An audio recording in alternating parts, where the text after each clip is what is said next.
Je vous souhaite la bienvenue dans notre méditation « Sa grâce nous suffit » qui a pour titre « Ce n'est pas un parc d'attractions ». Car nous n'avons pas à lutter contre la chair et le sang, mais contre les principautés, contre les pouvoirs, contre les dominateurs des ténèbres d'ici-bas, contre les esprits du mal dans les lieux célestes. Éphésiens 6, verset 12.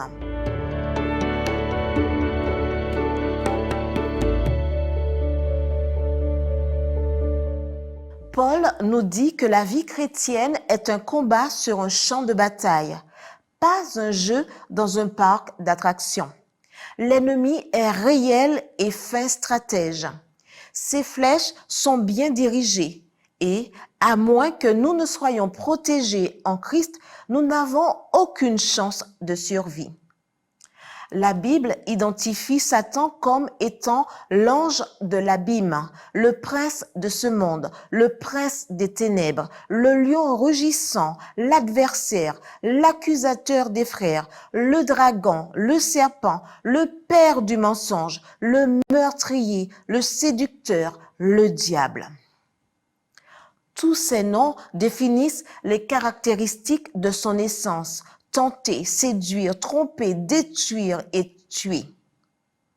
Cet ennemi a été chassé du ciel pour sa rébellion, a pris la planète en otage et incite à la rébellion contre Dieu. Il fait appel à la faiblesse naturelle, aux peurs et à l'amour de soi. En tant que croyants, nous faisons face au monde comme un système qui s'oppose à Dieu, à la chair, comme notre propre nature pécheresse et à l'ennemi et ses stratégies. C'est ce même Lucifer qui, au ciel, remettait en question trois choses: le gouvernement de Dieu qu'il traitait d'injuste, sa loi qu'il disait impossible à respecter et son caractère qui, selon lui, n'était pas amour. Satan n'était ni omniscient, ni omnipotent, ni omniprésent. Mais il devient dangereux à travers ses collaborateurs, le tiers des anges chassés du ciel, les armées spirituelles, une armée de créatures démoniaques qui l'appuient dans ses attaques contre les croyants. Nous faisons face à Satan et à ses pièges, c'est-à-dire à ses ruses et à ses astuces. Il peut même se déguiser en ange de lumière. 2 Corinthiens 11, verset 14. Ce que l'ennemi n'a pas pu faire avec Jésus, il essaie de le faire avec nous. Plus nous imiterons Jésus, plus nous serons la cible de ses attaques. Ellen White nous assure que nous avons un allié bien plus puissant.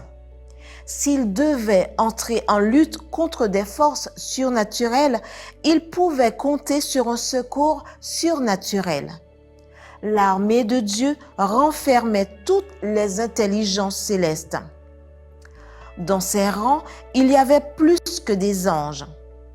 Le Saint-Esprit, le représentant du chef de l'armée de l'Éternel, descendait pour assumer la direction de la bataille.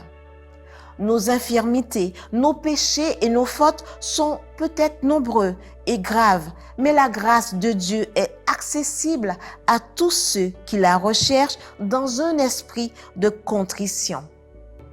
La toute-puissance est engagée en faveur de ceux qui se confient en Dieu.